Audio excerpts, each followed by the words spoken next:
I noticed like the majority of the people in the room were white.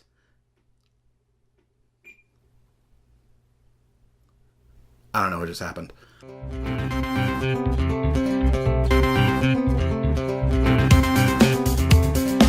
If you follow me on social media, you saw that last weekend I attended Wizard World New Orleans Comic Con. It's probably the biggest fan convention, or at least one of the two biggest fan conventions that we have here in New Orleans, Louisiana. And when I was there, I noticed something that I haven't been able to just get out of my mind. I haven't been able to move past it. So anyway, so I went there.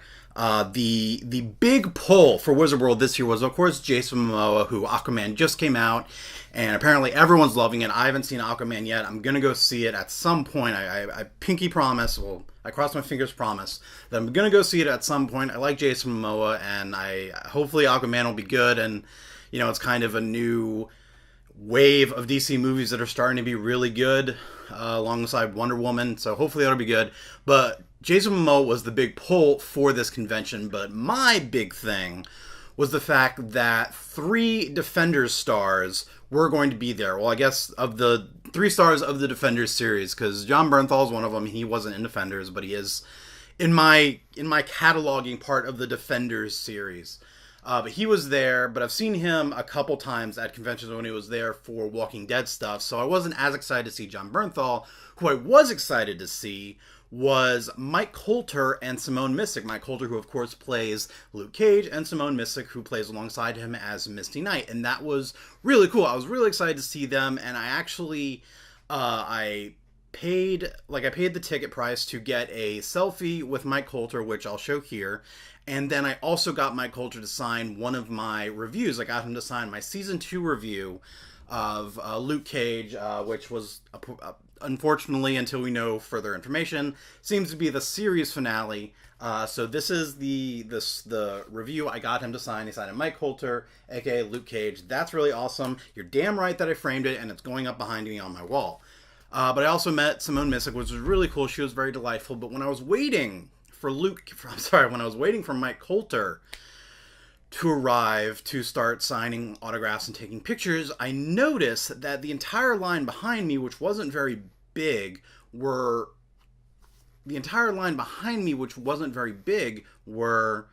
all white people. Which I'm not trying to, get on that white people can't like Luke Cage. It's not that's not the thing I'm trying to get into. It just seemed really odd to me that this African American actor, whose show is so, I think, monumental for the African American community, that everyone who was there to meet him were just all white people. And then the line next to me in Simone Missick's line, no one was there. Which, again, really surprised me, because Simone Missick as Misty Knight is one of the best parts of Defenders and Luke Cage and Iron Fist. Like, she was amazing. So it struck me as odd that, that Mike Colter's line was just all white people, and then Simone Missick's line was just completely empty. And I felt really bad about that. Like, I kind of wish that instead of getting a photo and autograph from Mike Colter, I would have gotten an autograph. I would have gotten both Mike Colter and Simone Missick to sign my review, but that's not what I did. But I thought that was odd. But again, I also kind of tossed this up to, like, it's very early in the morning. Like, as soon as the doors open, I went straight to Mike Colter's line to wait in line to get him to sign it. And his signing window was, like, right after the doors open. So I went straight there. It was first thing in the morning, so I didn't think too much about it. But I did make sure that, I met Mike Colter. He was really cool. And, I talked to Simone Missick for a brief moment. She was really great to meet. And, I just wanted to let her know that I thought she was amazing in the character of Misty Knight. And then for the rest of the day, I pretty much did panels. It's pretty much what I did all day. And some of the panels I went to, actually all but one panel, the one panel I went to was for Matt Ryan, who, of course, played Constantine in the very unfortunately short-lived DC TV show of Constantine, and then he went on to do Arrow, and then, from what I hear, Legends of Tomorrow. I haven't watched Legends of Tomorrow, as well as an animated movie that is either out now or is about to be released. I'm not sure. I need to look that up because I really want to watch that. And then the other panels that I went to, just coincidentally, were very African American themed. Not themed, but like African, like, I went to the other one. I went to was it was called Black Panther Forever: Welcome to Wakanda. And of course, Black Panther came out just last year, and it was a big deal. So I was really excited to go. Plus, it was a panel that was being moderated by Dr. Travis Langley, who, if you don't know who he is a local psychology professor in New Orleans. I believe he's at Tulane, or at least he works with Tulane for the most part. And he's also just this huge comic geek, and he's written books based on like the psychology of superheroes. Like the first book that came out was it was like A Dark and Stormy Night.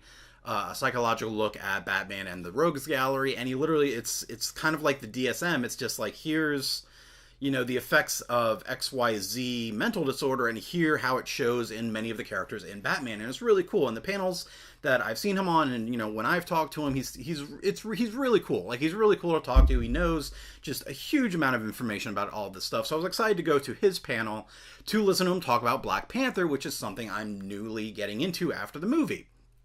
Well, the surprise of this panel was that he was just hosting the panel, and they didn't put this on they didn't put this information on the program. It just said hosted by Dr. Travis Langley. So he was the only person I was expecting to see. But then, as it turns out, he had another guest who was there for Wizard World, Arvell Jones, who, if you're like me and have no idea who that is, he's a early Marvel comics book artist. Like, he's, done art for comic book. He's done art for Black Panther. He was also behind doing the posters and everything for Black Panther, for the Black Panther movie. So I was really shocked to see, and then even to learn that he's the guy who created the character of Misty Knight. Not that he, molded a character into Misty Knight for Luke Cage. No, he created this character on his own outside of Marvel, and only brought it to Marvel, and then brought it into Luke Cage and Iron Fist. And I was blown away by this, that the fact that the creator of Misty Knight is not even 5 feet away from me. I made sure I got a picture of him, and listening to him talk about the old days of Marvel and working with Stan Lee, that was really amazing. But when I was there again, I noticed the majority of the people in the room were white.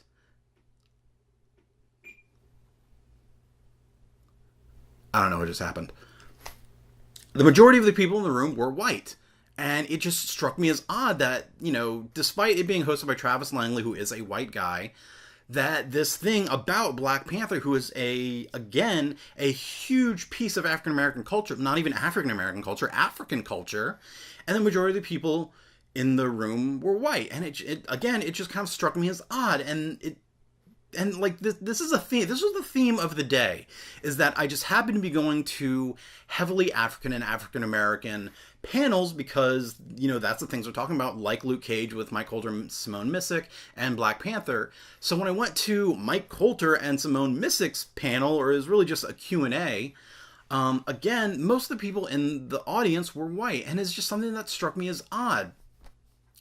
And then, while at the panel with Luke and with Mike Coulter and Simone Missick, someone got up and asked a question.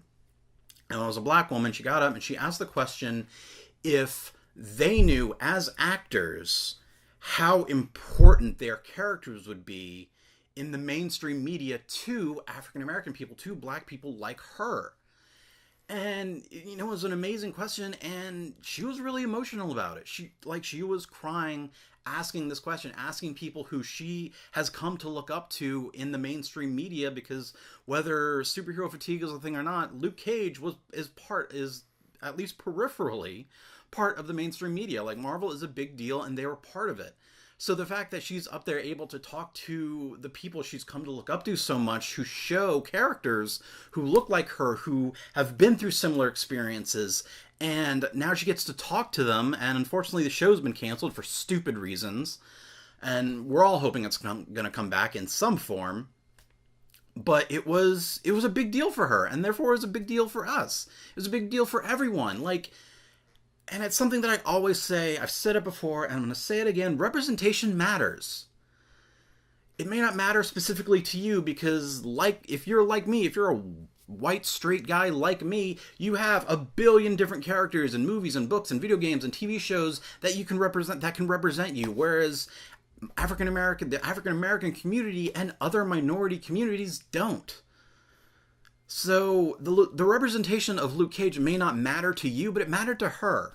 And it mattered to so many people like her and so many people in other minorities. And that's why representation matters. That's why it matters. I don't know why at, New Orleans Wizard World Comic Con, which to maybe I shouldn't quote this. Never mind. Well, to quote our formerly corrupt Mayor Ray Nagin, New Orleans is a chocolate city. New Orleans has a large African American community. It does. It has a large African American community, so it just struck me as odd that the biggest convention in the city, and I'm not talking about a convention like in Metairie or in Kenner at the whatever center in Kenner, like it was in New Orleans. It was like a hop, skip, and a jump away from downtown New Orleans, from the French Quarter. Why at this convention the ratio of white people to black people to minorities was just so skewed? And maybe it wasn't, but from the panels I went to and the things I saw, it seemed like the majority of the people there were white people, which, again, of course, I'm a white guy and I love not comics, but I love, comic book heroes, and I love movies, and I love TV shows and video games and all of that stuff. So, of course, white people like that, but I know for a fact other ethnic and demographics do, too. Black people love comic books and movies and video games, and just so many minorities, and it was just so strange that at a convention, this year's convention, which even Jason Momoa, who is, I believe, Samoan, he's Samoan. If I'm wrong, I apologize. If I'm wrong about that, I apologize. But I do believe he's Samoan. He was the big contender, and he wasn't a white guy, and it's just, I don't know what the answer is. I don't know the reason for this. I don't know why it was like this, and I don't know the answer of how to fix it, but it's something that needs to change. It's something that if somehow Wizard World wasn't open to other communities, which I can't imagine that it wasn't. I mean, I've had my own personal issues with how Wizard World does their stuff, but it had nothing to do with excluding people. It just had to do with the bullshit way they ran some things, which that could be a story for an entirely different video. But I don't know, I don't know why it was like this. I don't know why that at at seeing these icons of African American culture, the majority of the people there were white. I don't know why it was, and I don't know what the answer is. I don't know how to change that. But it really stuck with me, and it made me really notice that. So I'm sorry I don't have a conclusion for that. I'm sorry I don't have, and this is the way we should change it answer for the end of this video. It was just something that's been on my mind since I've been there, since I went there. And hopefully that changes. I really do hope that changes. Because we, as fans, both as fans and as a society, we are lesser for the lack of diversity in the things we love.